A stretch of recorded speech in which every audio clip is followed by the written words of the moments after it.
Nagsimula ako ng bagong buhay sa Maynila pagkatapos kong maging isang certified public accountant. Nakapagtrabaho ako sa isang bangko. Naging mahirap man sa akin na magsimula, pinilit kong kayanin. Nag-focus ako sa aking trabaho at sarili upang makalimutan ko ang karanasan ko kay Kapitan.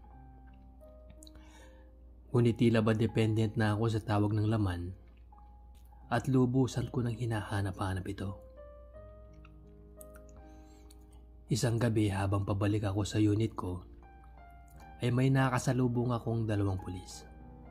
Sila ay sina Patrolman Kyle at Gabriel. Magkapatid na pulis na naka-assign sa station malapit sa bahay na tinitiran ko. Ang lakas ng dating na magkapatid na pulis na ito. Gwapo at macho ang pangangatawan. Kaya dahil sa hindi ko na napigilan pa ang sarili ko, ay bumuo agad ako ng plano kung paano ko sila makukuha.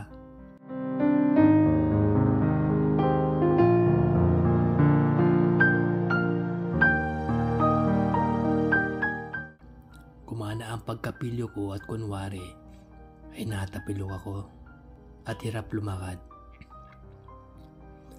Hindi naman ako nabigo at nakuha ko ang atensyon nila at inalalayan nila ako papasok sa bahay ko.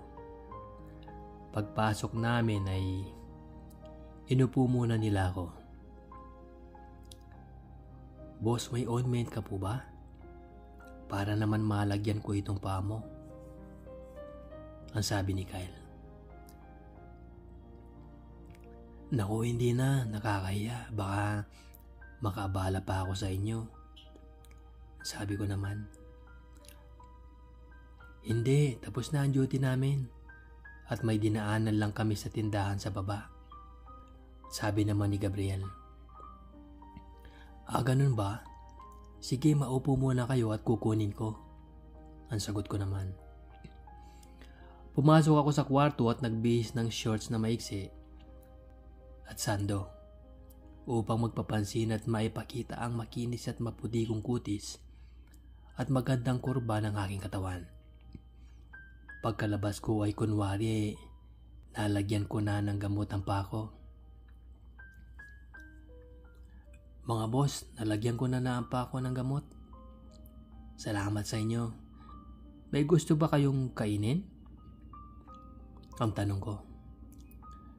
Wala, pero parang ikaw ang gusto namin pakainin eh," ang sagot ni Kyle. "Oo, kaso baka may kasama ka dito na makakita at mainggit pa," sabi naman ni Gabriel. Wala, ako lang naman mag-isang nakitira dito," ang sagot ko naman. Pagkasabi ko nito ay agad naman sila nagtinginan at ngumiti. Tumayo sila at lumapit sa akin. Hindi na ako nagpakipot pa at agad na akong lumuhod sa kanila.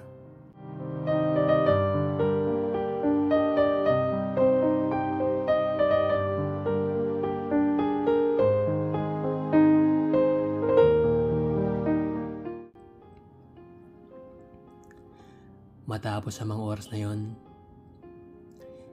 "Salamat, sir," ang sabi ko. "Wala nga naman. Ang galing mo eh. Kaso, parang gusto ko pa eh.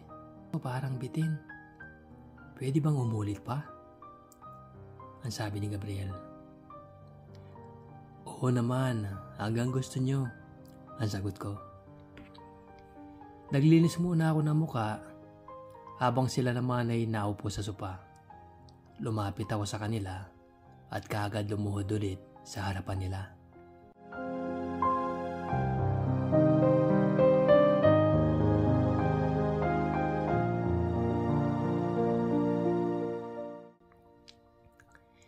Hindi natapos doon ang ginawa nila sa akin. Kinabukasan paggising ko, wala na ang dalawang pulis at tanging isang sulat sa salamin ang nakita ko.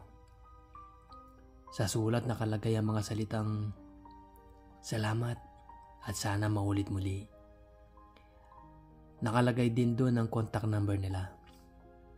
Lumipas ang mga araw at tuwing Biyernes ay sinusundo nila ako sa bangko at sa bahay ko sila nagpapahinga. Dito ginawa nila akong parausan at alipin sa kama. Walang responsibilidad sa isa't isa, pero parehong nakikinabang sa tawag ng laman. Tumagal din ang ganong setup namin. Hanggang tila ba nakaramdam ako na parang nagsasawa na ako sa ginagawa namin. Kaya kinausap ko sila at maayos naman namin tinapos ang ugnayan namin. Mga ilang buwan ko ding ipinahinga ang katawan ko mula sa ilang buwang pagpapaligaya sa dalawang pulis. At napagpasyahan ko ng humarap ng seryosong relasyon, yung tipong hindi iikot sa kamunduhan lamang.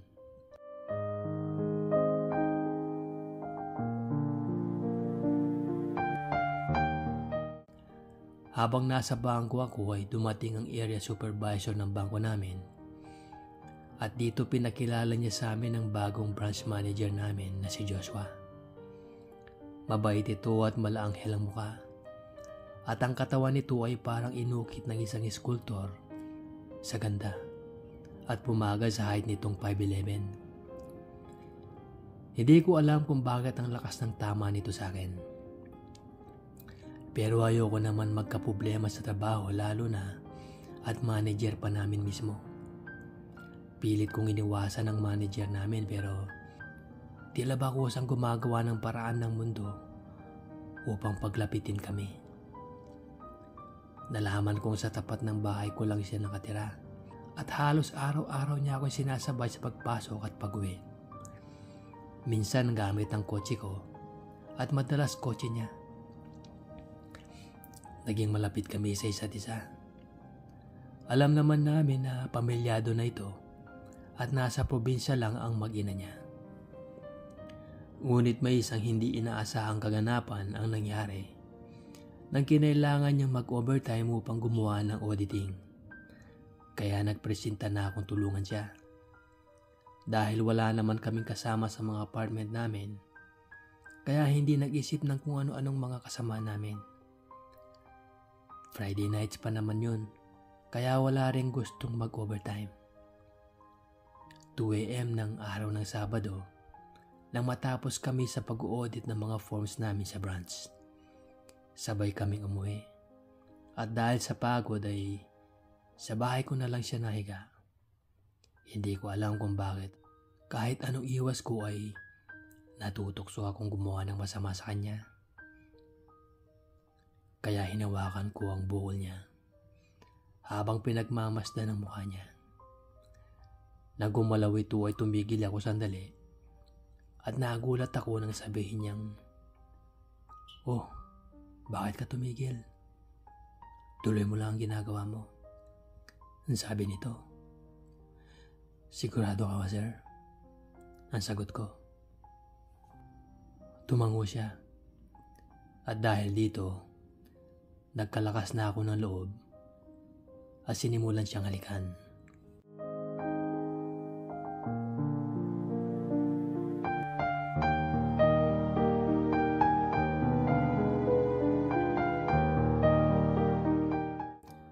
Tatlong beses naming inulit ang pagpapaligayang yon.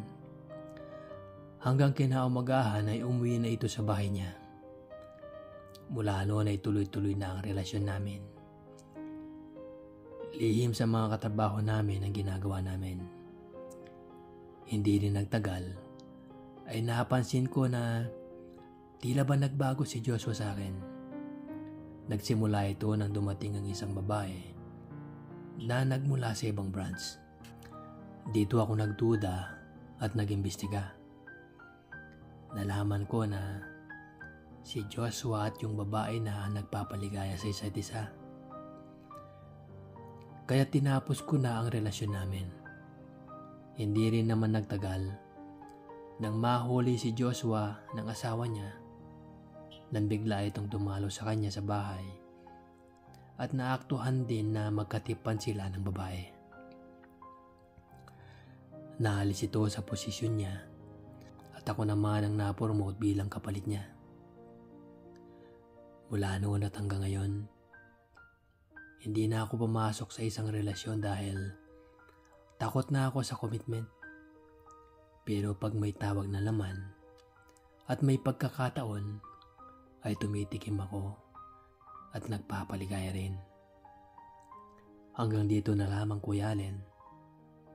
Nagmamahal, JD.